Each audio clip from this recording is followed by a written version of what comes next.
সুন্দর করেছে যে বুঝি আমি রেডি হয়ে গেছি, রেডি হয়ে গিয়ে আয়নার সামনে একটু ঢং করে নিচ্ছি। ঢং আবার কেমন লাগছে? এই যে আমার বান্ধবী আর আমার বরের বন্ধু, এদের দুজনের রিসেপশনের ইনভাইট। এই যে সেলিব্রিটি মানুষ, ওরা কিছুদিনের জন্য এখন সেলিব্রিটি। এই দেখো এখানে এই যে গিফটটা বুঝতে পারেনি বরকে দেবে না বউকে দেবে। মনে হয় আমাদের মতো দুজনের বন্ধু বান্ধবী, যার জন্য বুঝতে পারেনি ছেলেটি চলে গেছে। দিয়ে এরপর আমার দেখো ছেলে এখানেও বিয়ে বাড়িতে ওকে খেলনা নিয়ে যেতে হবে, না খেলনা নিয়ে গেলে ওর পেটের ভাত হজম হয় না। আর আমার বর ভাবলে তাড়াতাড়ি খেতে দে রে ভাই, আমি বাড়ি গিয়ে ঘুমাবো, এই ধান্দা। আর এখানে দেখো এই যে বিয়ে বাড়ির বর, এই বর হলো আমার শত্রু। শত্রু এই দেখো এখানে সবার প্লেটের ডিজাইন, আমার প্লেট প্ল্যান, একদম প্ল্যান।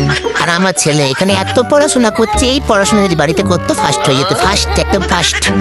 তারপরে দেখো এই তেল, এই যে এই তেল যদি আমি সাপেকে মারতে পারতাম জীবনে, তাহলে এত মাছ আমার খাইতে হতো না, বিশ্বাস করো খাইতে হতো না। এখন এত মাছ আমি খেয়েছি যে একটা সুন্দর করে প্যান্ডেল বানিয়ে সেই প্যান্ডেলের ভেতরে আমি বার্থডে সেলিব্রেট করতে পারবো, সেই রকম মাছ আমি খাইছি। বলেছিলাম না এই বর, আমার বান্ধবী ললিতার বর চ্যালেঞ্জ করতে এই বাটিয়ে ফাটা দিয়েছে, প্লেট তেমন প্লেট একদম প্লেন ডিজাইন वाला প্লেট দেয় না, সব বাটিয়ে ফাটা দিয়েছে। বরকে আমি দেখে নেবো, এই যে বর, এই বরকে আমি দেখে নেবো পরে।